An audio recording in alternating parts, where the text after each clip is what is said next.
안녕하십니까? 소쿨극장의 재미있고도 기이한 옛날 이야기 시간입니다. 오늘은 옛날에 올렸던 이야기 중에서 내용과 함께 특히 재미있다고 반응이 좋았던 이야기를 골라서 약간 수정한 다음 올립니다. 규중의 처녀가 남다르고 기발한 지혜로 공경을 벗어나는 이야기와 사람 팔자 알 수 없으니 사람 괄시 함부로 하면 안 되는 이유 등 두 편을 골랐습니다. 구독과 좋아요 그리고 알람 설정 부탁드립니다. 재미있고도 좋은 글로 보답하겠습니다. 첫 번째, 처녀, 남다르고 기발한 지혜로 공경을 벗어나다입니다. 옛날 한양 서소문박 칠패시장 근처에 김씨성을 가진 진사가 살고 있었다. 그는 나이 50이 넘도록 아무런 일도 해놓은 것이 없었고 물려받은 재산조차 없어 집안은 가난하기 이를 데가 없었다. 호구책을 찾아 가족을 이끌고 조선팔도를 떠돌아다니다가 본관을 찾아 경상도 땅 김해까지 흘러내려갔다. 그래도 명색이 양반이라 사또의 뒷배로 고을 아전의 아이들을 상대로 훈장 노릇을 하며 생활을 꾸려나갔다. 10여 년이 지나자 김진사는 늙어서 죽고 아내와 딸만 남았다. 딸은 방년 18세, 아름답고 현명했다. 나이가 찼는데도 집안 형편이 어려워 결혼은 꿈도 꾸지 못하고 있었다. 이웃 마을에 사는 어떤 양반이 그녀가 현명하고 정숙하다는 말을 듣고는 사람을 보내 정혼하고 예를 행하려 하였다.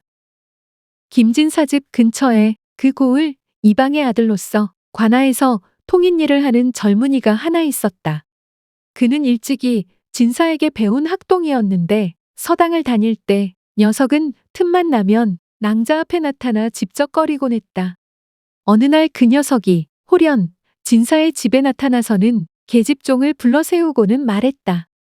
너희 때 가씨는 내가 서당에서 공부할 때 나와 여러 번 통하였다. 그런데 지금 들으니 다른 집에 혼사를 정했다고 하는구나. 이미 나에게 몸을 허락하고서 어찌 다른 곳에 시집을 간단 말이냐. 이 사실을 말로 할게 아뢰도록 하라. 놀란 계집종은 즉시 처녀의 어머니에게 이 말을 전했다. 처녀의 어머니는 이 말을 듣자마자 혼비백산하여 얼굴색이 흑빛이 되어서는 딸에게 물었다. 도대체 이게 무슨 말이냐?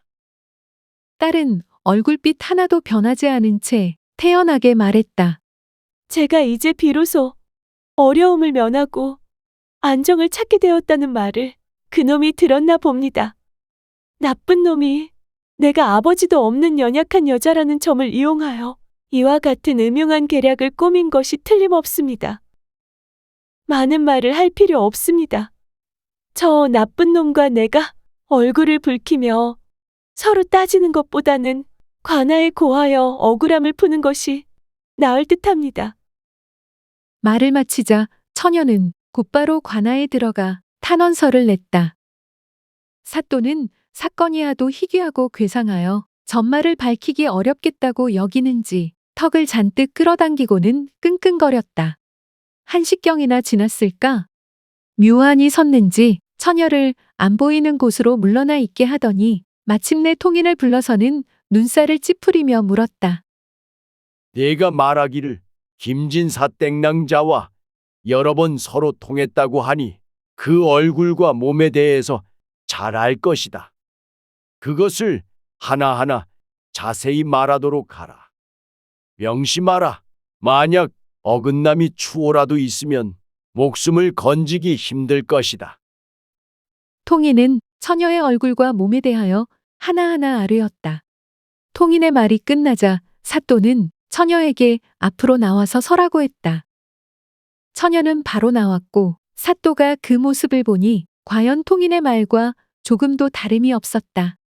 이는 통인과 통인의 아버지가 관아의 사내종을 금품으로 매수하여 미리 처녀에 대한 정보를 자세히 탐지한 까닭이었다. 앞뒤 사정을 제대로 모르는 사또는 너무 놀라 어떻게 말할 수가 없었다. 그러나 처녀는 진작부터 통인의 간교한 계략을 눈치채고 있었다. 사또가 판결을 쉬이 내리지 못하는 것을 보고 처녀가 말했다. 소녀, 사또께 조용히 말씀드릴 일이 있으니 잠시 좌우를 물리쳐 주십시오. 그녀의 말대로 하자 처녀가 음성을 낮추어 말했다. 소녀의 왼쪽 젖가슴 아래에는 검은 사마귀 하나가 있는데 크기는 밤톨만 합니다. 그리고 사마귀 위에는 수십 개의 털이 나 있습니다. 이 사실은 아무도 모릅니다.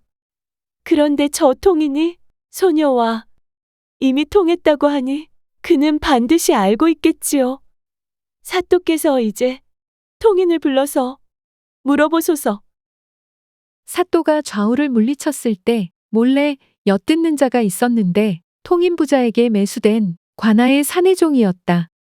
사내종은 잽싸게 통인에게 가서 사또와 처녀가 나눈 이야기를 들려주었다. 그것도 모르고 사또는 통인을 불러서 물었다. 너는 저 처녀와 더불어 서로 통했다고 주장하는데 그렇다면 마지막으로 하나만 더 묻겠다. 혹시 저 처녀와 상간할 때 다른 사람들이 보지 못한 곳에 어떤 흉터 비슷한 것은 없더냐? 통인이 뭘 그런 것을 다 묻느냐는 듯이 피식 웃으며 아뢰었다.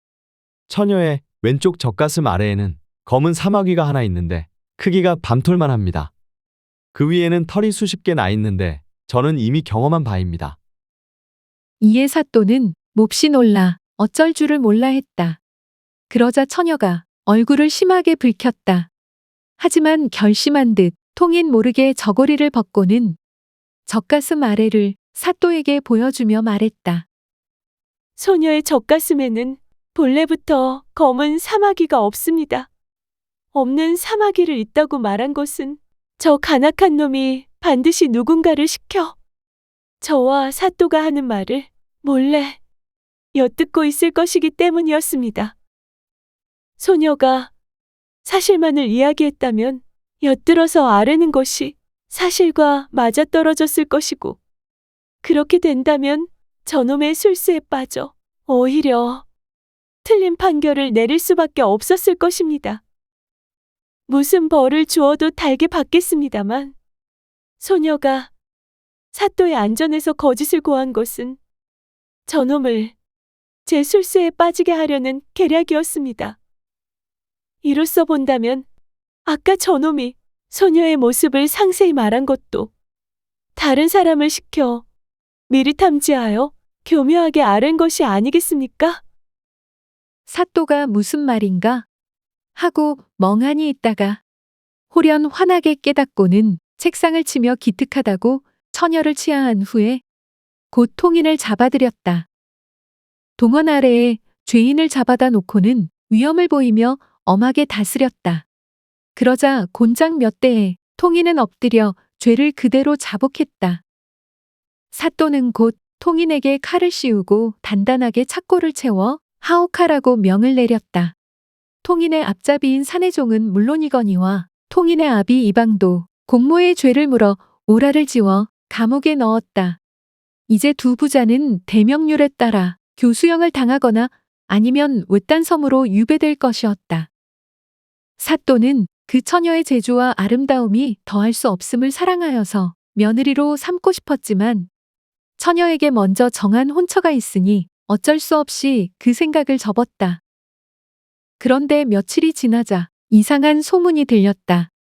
정혼을 약속한 양반네 집에서 처녀에게 흠결이 있다는 핑계로 혼약을 파했다는 것이다. 이유인즉 시집도 안 간 처녀가 가슴을 남에게 보였기 때문이라는 것이다. 그 사연을 듣자 사또는 피식하고 한번 웃고는 버선발로 김진사 집을 찾아갔다. 가서는 그의 둘째 아들과 혼인해달라고 요청하여 마침내 처녀를 며느리로 맞이하였다. 사또의 둘째 아들과 혼인한 처녀는 시부모님께 순종하고 남편을 잘 보자 하는 등 살림을 잘 꾸렸다. 특히 자식 교육을 아주 현명하게 해서 집안의 보물덩어리로 대접받았다. 두 번째, 사람 괄시 함부로 하면 안 되는 이유입니다. 옛날에 현풍 곽시문 중에 한 노총각이 있었다. 부모대에 아버지의 도가 넘는 외도로 집안이 망한 곽총각은 어쩔 수 없이 외삼촌 집에 얹혀서 살게 되었다. 곽 씨는 사랑방을 청소하고 외삼촌의 요강을 비우는 등 허드렛 일을 하며 눈칫밥 얻어먹기를 한 3년 했는데 하루는 외삼촌이 어떤 손님을 데리고 왔다. 그 손님은 관상을 잘 보기로 소문난 사람이었는데 곽 씨를 유심히 쳐다보더니 이 집에 와 있는 연유를 물었다. 그래서 돈도 집도 아내도 없는 빈털털이라 외삼촌 집에 식객으로 있다고 대답했다.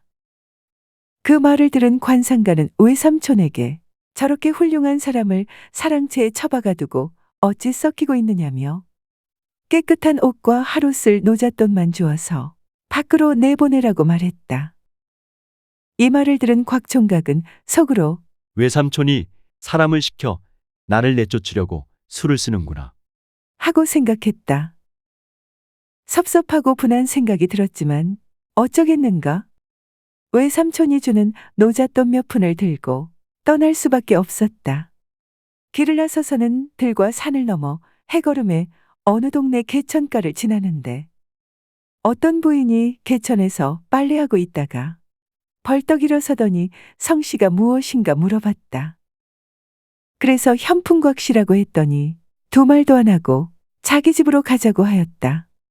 별로 바쁜 일도 없고 해서 따라가 보니 커다란 기와집이었다. 곽 총각은 사랑방에 터벅하고 앉아서는 하인들이 차려다 주는 술과 저녁을 잘 얻어먹고는 엎어진 김에 누워서 쉬고 있는데 여종이 와서 내당으로 가자고 하였다. 무슨 일인가? 궁금하게 여기면서 곽 총각은 안방으로 들어갔다. 부인은 내외한 채 얼굴만 붉히고 앉았더니 곽 총각을 불러들인 연유를 설명하였다. 말인즉슨 자기는 청산과부인데 어제 저녁에 꿈을 꾸었다. 꿈에 친정아버지가 나타나서 말씀하시길 내일 해질녘에 지나가는 성이 현풍곽 씨인 나그네가 있을 터인데 그 사람이 하늘이 점지해준 그녀의 천정배필이라고 했다는 것이다. 곽 총각은 이 말을 듣자 마침 마땅히 갈 곳도 없는 몸이라 너무 좋아서 흔쾌히 허락했다. 떡 본 김에 제사 지낸다고 두 사람은 그날부터 바로 같이 살기로 했다. 그런데 어떡하나 두 사람이 호러미와 호라비로 너무 오래 혼자 살아서 그런지 부부관계가 잘 안 되었다. 아무리 해도 안 되자 과부는 예전에 남편이 복용하던 해구신가루를 곽 총각에게 먹이고 다시 시도했다. 과부는 열이 나서 바짝 달려드는데 아무리 과부가 달려들어도 곽 총각 쪽에서 시들하니 영 발동이 안 걸렸다. 다음 날 아침이 되자 과부는 냉랭한 얼굴로 곽 총각에게 나가달라고 하였다. 망신도 이런 망신이 없었지만 달리 방법이 없었다. 집주인이 시키는 대로 할 수밖에. 쫓겨난 곽 총각이 신세한탄을 하면서 정처 없이 길을 가는데 어느덧 날이 저물었다. 곽 총각은 길가에 있는 주막집에 들어갔다. 1시경이나 지났을까. 젊은 남녀 일행이 주막집에 들어왔다. 남자는 방이 모자라서인지 곽 씨와 같이 자게 되었는데 그 남자가 술을 먹고는 곽 총각에게 주정을 하였다. 곽 총각은 참다 못하여 주정을 부리는 남자에게 내가 감히 현풍 곽시문 중의 양반을 욕보일 수 있느냐고 호통을 쳤다. 그러자 그 호통 소리에 놀랐는지 옆방에서 자던 젊은 부인이 건너와서는 남자의 잘못을 사죄했고 여인의 말에 마음이 약해진 곽 총각은 그 사죄를 순순히 받아들였다. 화해술이 몇 잔 들어가자 울적했던 곽 총각은 술기운을 빌려 갈 곳 없는 자기의 딱한 신세를 털어놓았다. 그런데 곽 총각의 말을 듣던 남자가 연방 해실해실 웃었다. 말하다가 갑자기 부하가 난 곽 총각은 무엇이 그렇게 웃음냐고 술김에 성을 벌컥 냈다. 그러자 남자가 말했다. 사실 저 방에 자는 여자는 자기 누이 동생이다. 청산과부가 된 여동생의 신세가 불쌍해서 지금 마땅한 신랑감을 찾아 팔도를 헤매고 다니는 중이다. 그런데 어젯밤 꿈에 돌아가신 조부가 나타나서는 현풍 곽시성을 가진 청년이 이 주막에 묵을 테니 놓치지 말라고 하였다. 조금 전에는 사람 됨됨이를 보려고 일부러 시비를 걸었다. 그런데 오늘 당신의 말을 들어보니 매부감으로 딱 알맞아 보인다. 그러니 내 동생과 인연을 맺어보는 것이 어떤가? 하고 남자가 속을 털어놓았다. 이게 웬 떡인가? 곽 총각은 남자의 과부누이와 함께 살 것을 쾌히 허락하고는 술도 한 잔 들어갔겠다. 그날로 바로 부부관계를 맺기로 했다. 그런데 이게 웬일인가? 어제와 달리 아무런 문제가 없었다. 전날 과부가 먹인 해구신의 약효가 오늘에야 온몸으로 퍼졌는지도 몰랐다. 노총각 곽씨와 과부노이는 볼일을 다 본 다음 이불 속에 나란히 누워서 도란도란 정답게 이야기했다.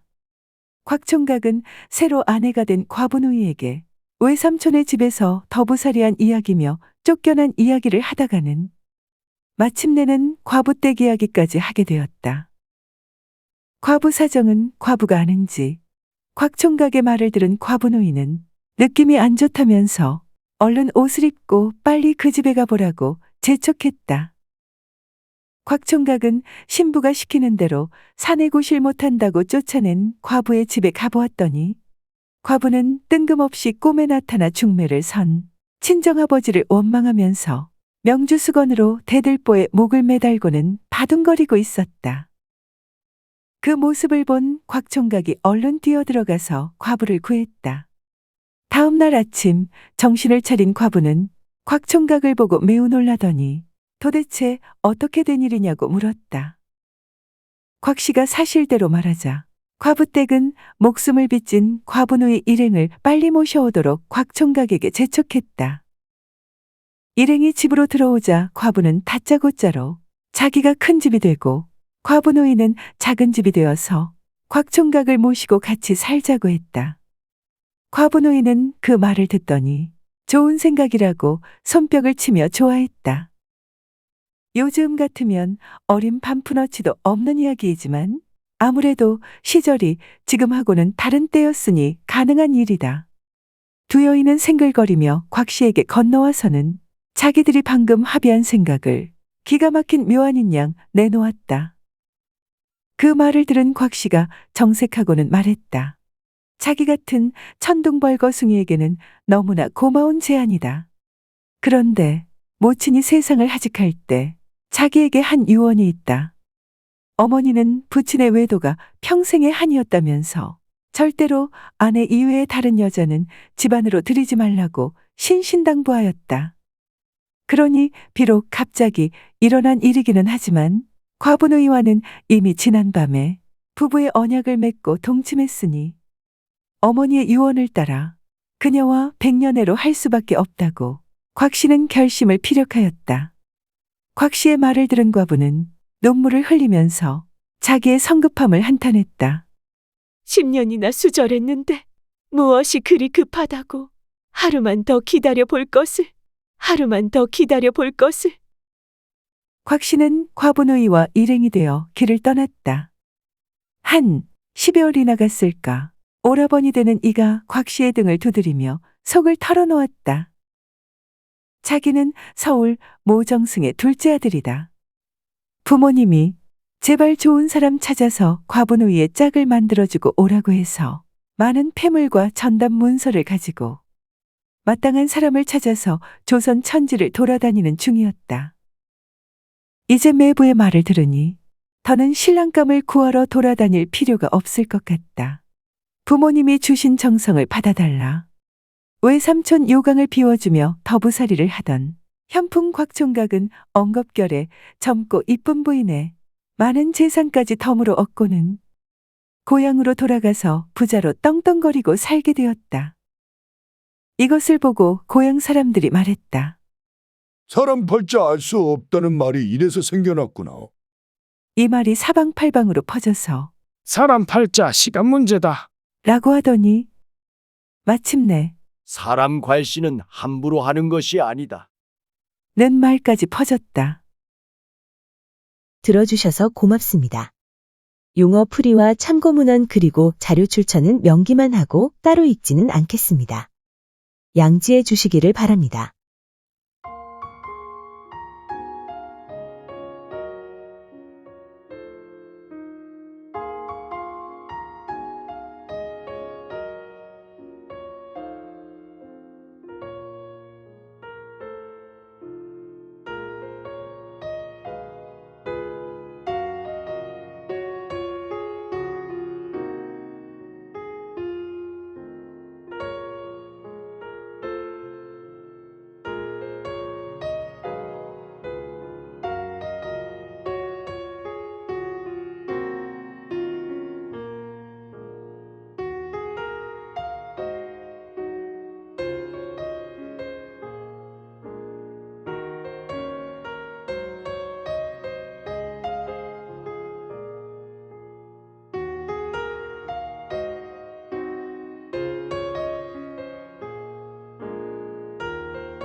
소우쿨 극장은 일주일에 2번, 매주 화요일과 토요일 오전 11시 전후에 이야기 올리는 것을 원칙으로 합니다. 하지만 준비가 되면 목요일에도 가끔 올리도록 하겠습니다. 반면에 쇼츠는 틈을 봐서 일주일에 3편 정도만 올리도록 노력하겠습니다. 고맙습니다. 다음에 만날 때까지 건강하시기를 기원합니다.